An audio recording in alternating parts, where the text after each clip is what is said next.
અને આ મુદ્દે આપણી સાથે ચર્ચા કરવા માટે આપણી સાથે દિનેશભાઈ જોડાઈ ગયા છે. દિનેશભાઈ કે જેઓ પૂર્વ સૈનિક રહી ચૂક્યા છે. દિનેશભાઈ, ગુજરાત ફર્સ્ટમાં આપનું સ્વાગત છે. જે ગઈકાલે સૌથી મોટો આતંકી હુમલો જમ્મુ કાશ્મીરમાં થયો છે, પહેલા આ હુમલાને લઈ આપની પ્રતિક્રિયા જોઈએ છે.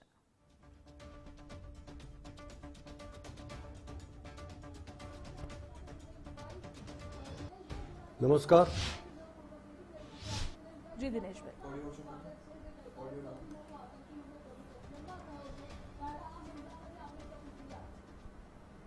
દિનેશભાઈ, આ સૌથી મોટો આતંકી હુમલો ગઈકાલે પહલગામમાં થયો છે અને આ જ હુમલાને લઈ આપનું શું કહેવું?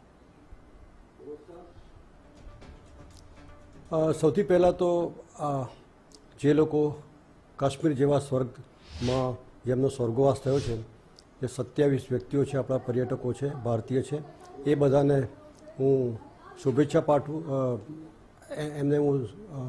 એમને માટે સંવેદના પાઠવું છું અને એમના આત્માને પરમ શાંતિ મળે એવી ભગવાનને હું પ્રાર્થના કરું છું.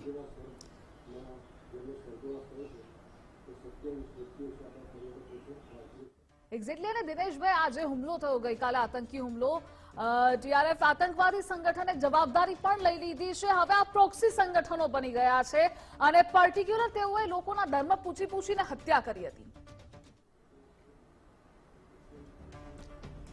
જો મારું આ બાબતમાં એટલું કહેવું છે કે ટેરરિસ્ટની જે મોડસ ઓપરેટરી છે એ લોકોની અંદર એ લોકોએ બદલાવ લાવ્યા છે.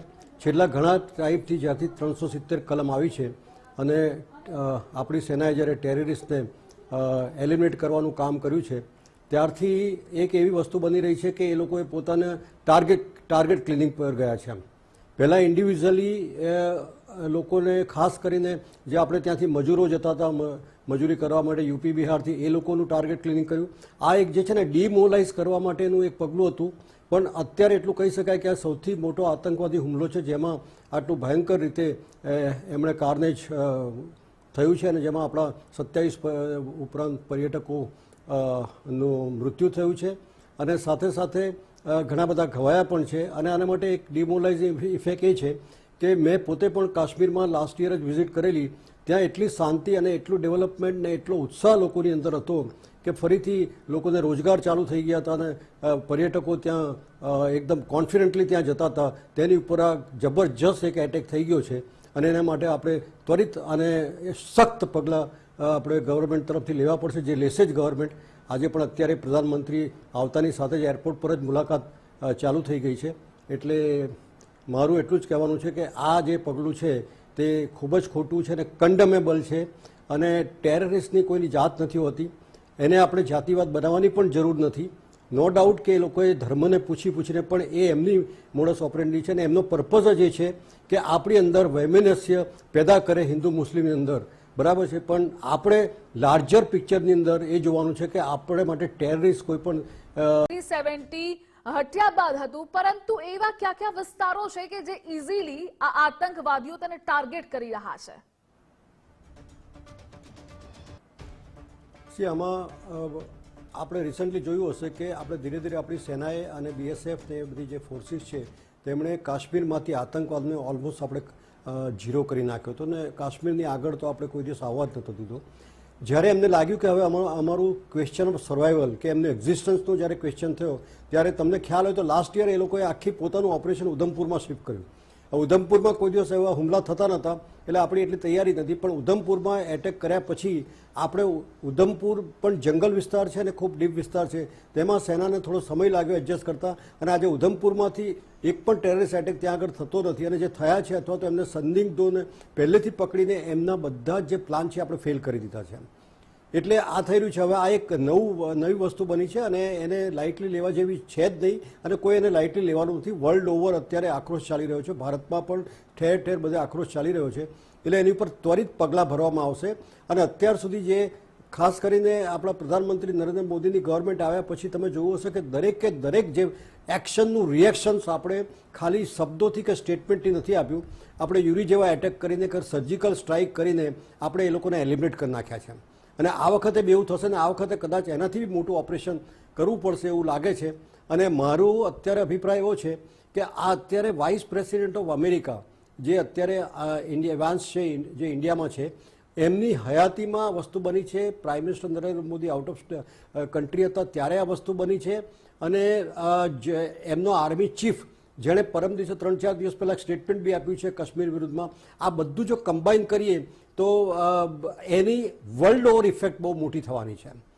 અને અત્યારે ભારતની સ્થિતિ એવી છે કે આપણે કોઈ પણ એક્શન લઈશું એમાં વર્લ્ડ તરફથી આપણને ફૂલ ફ્લેજ સપોર્ટ મળશે. અને this is the time to take a decisive action કે જ્યાં પાકિસ્તાનને આપણે ઓલમોસ્ટ એલિમિનેટ કરવાની તૈયારી રાખવી જોઈએ. અને ધીસ ઇઝ ધ ટાઈમ કે જ્યારે બલુચિસ્તાન ને બધી જગ્યાએ એ લોકોની અગેન્સ્ટમાં એજિટેશન ચાલી રહ્યા છે ત્યારે ભારતે આ એક પગલું ભરવાની જરૂર છે. અને એના માટે આ રાઈટ ટાઈમ બી છે. કારણ કે 27 પર્યટકોને જે રીતે એલિમિનેટ એ લોકોએ જે રીતે એમને મારી નાખવામાં આવ્યા છે એ બહુ મોટી ખૂન ખરાબી છે. અને એનું આપણે લાઇટલી લઈ જ નહીં શકીએ અને લાઇટલી લેવાના પણ નથી. પણ હવે એ લોકોએ મોડસ ઓપરેન્ડી ચેન્જ કરી છે. અને અમે પહેલગામમાં હતા, લાસ્ટ યર જ હતા, ત્યાંથી આ જે જગ્યા છે 3-4 કિલોમીટર દૂર છે. એટલે કે પર્યટકો બહુ ડીપમાં નથી ગયા. ઇનફેક્ટ ત્યાંથી છે ને ખચ્ચર અને ઘોડા ઉપર બેસીને ત્યાં જવાનું હોય છે અને એ બહુ સુંદર જગ્યા છે. એટલે એવું બી નથી કે ટોટલી આઇસોલેટેડ છે કે પર્યટકો એકદમ રિમોટ પ્લેસમાં ગયા છે. It is well known place અને it is just 3 kilometres from I think Pahalgam Baisaran. એ જગ્યા પર લોકો જતા જ હોય છે. પણ આ ધારણા ભારત વિરુદ્ધનું પગલું છે અને એટલા માટે આ વસ્તુ બની ગઈ છે અને એનું સ્ટ્રિક્ટ એક્શન તો લેવામાં આવશે. સાથે સાથે આપણે દુઃખ વ્યક્ત કરીએ છીએ. અને આ 27 વ્યક્તિઓમાં ખાસ કરીને 3 ગુજરાતના બી છે, રાજસ્થાનના બી છે અને બધી જગ્યાથી છે. એ લોકોને પરમ શાંતિ મળે એવી આપણે ભગવાનને પ્રાર્થના કરીએ છીએ અત્યારે. એટલે દિનેશભાઈ આપ જોડાયેલા રહેજો, આપણે ચર્ચા કરતા રહીશું આ જ મુદ્દે. તો હાલ આપણી સાથે પૂર્વ સૈનિક દિનેશભાઈ જોડાયેલા છે. દિનેશભાઈ, જેવી રીતે અત્યારે હાલ અપડેટ પ્રમાણે સૂત્રો દ્વારા માહિતી મળી રહી છે કે આ પાકિસ્તાની આતંકીઓ હતા તેને ત્યાંનો લોકલ સપોર્ટ પણ મળેલો હતો. જો આ બાબતમાં મારું એટલું જ કહેવું છે કે કોઈ પણ આતંકવાદી હુમલો જ્યારે થાય છે ત્યારે જે માહિતી છે એ લોકલ તરફથી જ એમને મળતી હોય છે. અને ગમે એટલો પ્રયત્ન કરીએ તો પણ ગદ્દારો આપણા દેશમાં વસી રહ્યા છે. અને પેલું કહેવાય છે કે ઘર મેં આગ ઘર કે ચિરાગ સે હી લગતી હૈ. કોઈ દિવસ કોઈ બીજાના ઘરમાં દીવો હોય ને આપણા ઘરમાં આગ લાગે એવું બનતું નથી. એટલે આ એક વસ્તુ ચાલી રહી છે. નો ડાઉટ કે સ્લીપર સેલથી લઈને બધાને આપણે એલિમિનેટ કરી નાખ્યા છે. પણ હજુ પણ અમુક લોકો છે. બાકી અત્યારે અમે લાસ્ટ યર જ હવે મુઠ્ઠીભર વ્યક્તિઓ રહ્યા છે જે આવી રીતના કાર્યો કરે છે અને એમને ખૂબ જ ફંડિંગ અને ખૂબ જ પૈસા અને બધું આપવામાં આવે છે. પણ એટલે માહિતી તો એમને પહોંચાડવામાં આવી છે. ડેફિનેટ વસ્તુ છે. પણ મારે એક જ વસ્તુ કહેવાની છે કે આમાં છે ને નુકસાન કાશ્મીરીઓનું વધારે કર્યું છે એ લોકોએ. કારણ કે અમે લાસ્ટ યર ત્યાં ટૂર કરેલી હતી ને મેં 50 વર્ષ પછી કાશ્મીરની ધરતી પર પગ મૂકેલો અને મેં જોયું કે total there was a change. Total Kashmir બદલાઈ ગયેલું છે. ચારે તરફ ડેવલપમેન્ટ ચાલી રહ્યું છે. એક હોટલો ફૂલ છે, એક રસ્તાઓ ટ્રાફિક જામ જેવા છે. અને એટલી બધી પબ્લિક એટલો કોન્ફિડન્સ આવી ગયો હતો લોકોને કાશ્મીર પ્રત્યે. અને કાશ્મીરના લોકોના ચહેરા પર જે હાસ્ય હતું, જે ખુશી હતી ને એ ખરેખર અવર્ણનીય છે. અને એની ઉપર આ એક મોટો ડેન્ટ છે. એમને એમ લાગતું હશે કે આપણે બીજાનું નુકસાન કર્યું છે કે હિન્દુઓનું નુકસાન કર્યું છે, પણ સૌથી વધારે જો નુકસાન આ લોકોએ કર્યું હોય તો કાશ્મીરના લોકોનું કર્યું છે. ને એ કાશ્મીરના લોકોએ આ વસ્તુ ખાસ સમજવાની જરૂર છે કે ગણ્યા ગાંઠા મુઠ્ઠીભર લોકો જે એમને સાથ આપે છે તેનાથી તમને કેટલું નુકસાન થાય છે. મેં ત્યાંથી ડેટા કલેક્ટ કરેલો કે એક દિવસની અંદર કાશ્મીરમાં 30,000 ટુરિસ્ટો એન્ટર થાય છે પર ડે. એ ટાઈમમાં ગયા એપ્રિલ મેની જ વાત કરું છું કે 30,000 ટુરિસ્ટો એન્ટર થાય છે. અને એક પણ હોટલ કે એક પણ ટુરિસ્ટ પ્લેસ કે એક પણ હોમસ્ટે ખાલી નથી ત્યાં આગળ. એટલે એ રીતનો માહોલ હતો. તમે તે વખતે આર્મીનું રિક્રુટમેન્ટ ચાલતું હતું. આર્મીની અંદર જોડાવા માટે ત્યાંના સ્ટુડન્ટ્સ, કોલેજ સ્ટુડન્ટ્સ, એમાં ઇન્ક્લુડિંગ ગર્લ્સ, 3,000 સ્ટુડન્ટ્સની લાઈન હતી આર્મીમાં જોડાવા માટે ને ડિફેન્સ સર્વિસીસમાં જોડાવા માટે. આ માહોલ છે ને 50 વર્ષ પછી જ્યારે ગયો ટોટલી ચેન્જ થઈ ગયેલો લાગ્યો. ટનલો બની રહી છે, ટ્રેનો ત્યાં પહોંચી રહી છે અને આ ટુરિસ્ટો ત્યાં આગળ જવા માટે ક્રેઝી છે. કારણ કે વચ્ચે 20-25 વર્ષ આ જે તકલીફો રહી એમાં કાશ્મીર તરફ જવાનું લોકો ઓછું જતા. આ પર્ટિક્યુલર જે એક્શન કરી છે ને એ બીજા બધાને નુકસાન પછી કરશે, પણ કાશ્મીરીઓને ત્યાંના જે સિટીઝન છે, ત્યાંના જે નાગરિકો છે, જેનું જીવન ફરી ફૂલી ફળી રહ્યું હતું તેની ઉપર આ એક મોટો ડેન્ટ છે. આજે જ સમાચાર તમે જુઓ કે કોલેજો બંધ છે, અત્યારે કોર્ટો બંધ છે, બધી વસ્તુ બંધ થઈ ગઈ છે, ટ્રાફિક ઉપર રોડ બધા ખાલી થઈ ગયા છે અને લોકોએ ફૂલ પાછા આવવાનું ચાલુ કર્યું છે. હવે આ ફરી આ કોન્ફિડન્સ બિલ્ડઅપ કરવામાં ઘણો ટાઈમ લાગશે અને કાશ્મીરીઓ માટે આ સૌથી મોટું નુકસાન છે. એ કાશ્મીરીઓએ હવે સમજી લેવાની જરૂર છે. અને એમાં જોયું કે અમુક જે ત્યાંના સિટીઝનો છે ત્યાં સ્ટેટમેન્ટ આપ્યા છે કે પાકિસ્તાન તરફ આપણે જબરજસ્ત કોઈ એક્શન્સ લેવાની જરૂર છે. હું તો કહું છું કે this is the right time. World is with us today. Vice president ત્યાંના જ્યારે અહીંયા છે, એમની સામે આ વસ્તુ બની છે, ત્યારે આપણે કોઈ પણ પગલું ભરીશું એ પગલું આખી દુનિયા એને સ્વીકારશે ને એની ઉપર કોઈ ઓબ્જેક્શન નહીં આવે. This is the time to બલુચિસ્તાનને અલગ કરી નાખો. તમે પીઓકે આપણું પાછું લઈ લો. પછી કહો તો આપણું છે ને, આપણો હક છે પોતાનો, તો એને આપણે પાછું લઈ લેવાની જરૂર છે અને this is the right time. એટલે જબરજસ્ત એક એટેક એમની ઉપર કરવાની જરૂર છે કે ફરીથી એ લોકો ઊભા ના થઈ શકે. એ લોકો time to time modus operandi change કરતા હોય છે અને ત્યાં કોઈક વખત આપણાથી કોઈ ભૂલ થઈ જતી હોય છે. એ લોકોએ આખું ઉધમપુરમાં શિફ્ટ કર્યું. આજે ઉધમપુરમાં બધું આપણે એમને એલિમિનેટ કરી નાખ્યા ટોટલી. એવી રીતે અહીંયા બી એલિમિનેટ થઈ જશે એમ. પણ this is the time of major. જેવી રીતે યુરી વખતે આપણે જે એટેક કર્યો, બરાબર છે, આપણે સર્જિકલ સ્ટ્રાઇક કરી, પછી એર સ્ટ્રાઇક કરી, એવો એક મોટા ઓપરેશનની આ વખતે જરૂર છે. અને એનાથી બી મોટા ઓપરેશનની જરૂર એટલા માટે છે કે પર્યટકો પરનો આ હુમલો જે છે, ટાર્ગેટ કિલિંગનું આ સૌથી મોટું પગલું છે. પહેલાં એક આઇસોલેટ વ્યક્તિઓને એ લોકો યુપી બિહારના જે મજૂરો ત્યાં જતા હતા એમનો કોન્ફિડન્સ ચેક કરવા માટે એમનું કિલિંગ ચાલુ કર્યું એ લોકોએ. અને હવે ચાલુ કર્યું છે પર્યટકોનું, જેને અગેન એ કોન્ફિડન્સ બિલ્ડઅપ કરવામાં ઘણો સમય લાગશે. અને this is the time to take a decisive action on the Pakistan and in this terrorist activities. Dineshbhai, આપણી સાથે આગળ પણ ચર્ચા કરતા રહીશું, પરંતુ હાલ અને આ મુદ્દે આપણી સાથે દિનેશભાઈ જોડાયેલા છે. દિનેશભાઈ સાથે પણ આપણે આ મુદ્દે ચર્ચા કરીશું. દિનેશભાઈ, જેવી રીતે આપે કહ્યું કે જ્યારે તમે ત્યાં ગયા હતા 370 હટ્યા બાદ એક નવી લહેર ત્યાં જોવા મળી રહી હતી, લોકોમાં શાંતિ હતી.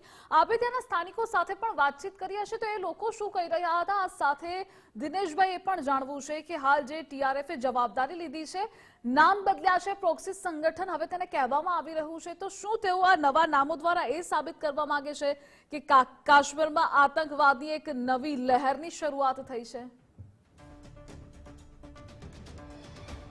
જો એમની ટાઈમ ટુ ટાઈમ છે ને, they are operating like a franchise of the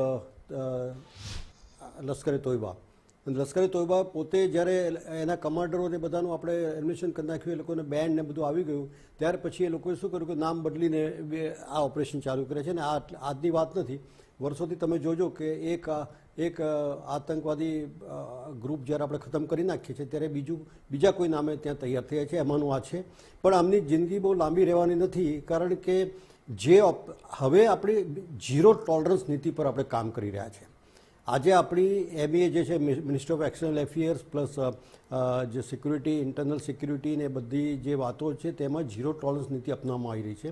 અને ફોજને એટલે સેનાને જે છે ને છૂટો દોર આપવામાં આવી રહ્યો છે કે ભાઈ તમે કોઈ પણ એક્શન લેવા માટે તમારે કોઈને પૂછવાની જરૂર નથી. ને એના લીધે તમે જોયું હશે કે આતંકવાદ કાશ્મીરથી બિયોન્ડ કોઈ દિવસ આવી નથી શક્યો. આપણો પ્રયત્ન હવે એવો છે કે કાશ્મીરમાંથી બી ટોટલી ખતમ કરવાનો, અને ઘણા હદ સુધી આપણે ખતમ કરી નાખ્યો છે. આજે 370ની કલમ પછી તમે જોયું હશે કે કોન્ફિડન્સ લેવલને મેં તો તમને જે રીતે મેં વર્ણવ્યું કે અમે 7 દિવસ કાશ્મીરમાં રહ્યા અને એમાં કોઈ પણ જાતની, અને છતાં પણ આટલું હોવા છતાં પણ મેં જોયું કે ચપ્પે પર એવું નથી કે ત્યાં બધી શાંતિ હતી એટલે ઢીલાસ મૂકી દેવામાં આવી છે. મેં લાલ ચોક પર જઈને ત્યાં આગળ ઇવન ત્યાંના જે જવાનો જે ડ્યુટી કરતા હતા એમની સાથે પણ વાતચીત કરી કે બધું શાંત હોવા છતાં પણ જરા પણ ઢીલાસ મૂકવામાં આવી નથી. એનું કારણ એક્ઝેક્ટલી જે તમે કહ્યું તે પ્રમાણે કે કોઈકને કોઈક હજુ લોકો છુપાયેલા છે જે લોકો એમને સપોર્ટ કરે છે અને એમને આપણે એક્સપોઝ કરવાની જરૂર છે. સ્લીપર સેલને પણ ઘણા ખતમ કરી નાખ્યા હોવા છતાં કોઈ ખૂણામાં આવી રીતના હોય છે ને એને કરવા માટે. બાકી મેં લાલ ચોક પર ટેકનોલોજીની પણ એટલો બધો ઉપયોગ જોયો કે એક જવાન આપણી સાથે વાત કરતો હોય તો તેનું બી રેકોર્ડિંગ કરીને એ કરવામાં આવે છે અને બધું ઇન્ટરસેપ્ટ કરવામાં આવે છે. All communication from anybody is being intercepted to avoid such kind of incidents, એટલે બધી ઇવન સેટેલાઇટ થ્રુ પણ એની ઉપર નિગરાની રાખવામાં આવી રહી છે. અને એટલા જ માટે તમે જો ઉધમપુરમાં જે લોકોએ મોડસ ઓપરેન્ડી ચેન્જ કરી હતી બીજા નામે, એને આપણે ખતમ કરી દીધી. હવે ઉધમપુરમાં બિલકુલ શાંતિ છે. બરાબર છે, એનો મતલબ એવો નથી કે શાંતિ રહેશે, પણ ઉધમપુરના જંગલો એટલા બધા ઠીક અને એ બધા હતા ને તેનાથી આપણે વાકેફ નહોતા, એટલે શરૂની અંદર આપણને થોડીક એની અંદર પ્રોબ્લેમ આપણને થયો. પણ જેવું આપણે હવે જે ધારો કે આ બાયસન છે તો ત્યાં પહેલગામથી ખાલી 3 જ કિલોમીટર દૂર છે, પણ ત્યાં એટલી બધી અમે ગયા ત્યારે એટલી બધી પબ્લિક અને એટલા લોકો ત્યાં આવતા હતા અને ટુરિસ્ટોનું ભરચક રહેતું હતું, ટ્રાફિક ભરચક રહેતો હતો. એટલે એમાં આવું કોઈક બનશે કે એ કોઈ આવી જશે ને કોઈ એને જોઈ નહીં શકે, અથવા તો એ લોકો છુપાઈને આટલું મોટું ઓપરેશન આટલી પબ્લિકની વચ્ચે કરી શકશે, એ કદાચ ધારણા બહાર ગયું અને એટલા માટે આ લોકો આ કરી શકે. અને સૌથી મોટો આમાં પ્રોબ્લેમ શું થયો છે કે એ લોકો પોલીસ વર્દીમાં હતા, એટલે કે ડ્રેસમાં હતા પોલીસની, એટલા માટે કોઈને શક ના ગયો એની ઉપર. બાકી ત્યાંની પોલીસ એટલી કોઓપરેટિવ છે કે અમે એક જગ્યાએ બેઠા હતા ને ત્યાં એ લોકો અમારી સાથે આવીને બધી વાતચીત કરીને અમે જ્યારે એમને કહ્યું કે ભાઈ આ બધી ક્રેડિટ તમે કોને આપો છો, તો કે ડાયરેક્ટલી અમને કહ્યું કે we give credit two prime minister Narendra Modi, જેણે અહીંનો માહોલ બદલી નાખ્યો છે. છોકરાઓ હવે સ્કૂલોમાં જતા થઈ ગયા છે, નોકરીઓ અવેલેબલ થઈ ગઈ છે, કન્સ્ટ્રક્શનના કામોને બધું છે, રોજગાર થઈ ગયો છે, ટુરિસ્ટો આજે આટલા બધા આવી રહ્યા છે. આ બધી જે વસ્તુઓ છે તે કરવામાં આવી છે. જી દિનેશભાઈ, આપ જોડાયેલા રહેજો, આપણી સાથે આગળ પણ ચર્ચા કરતા રહીશું. પરંતુ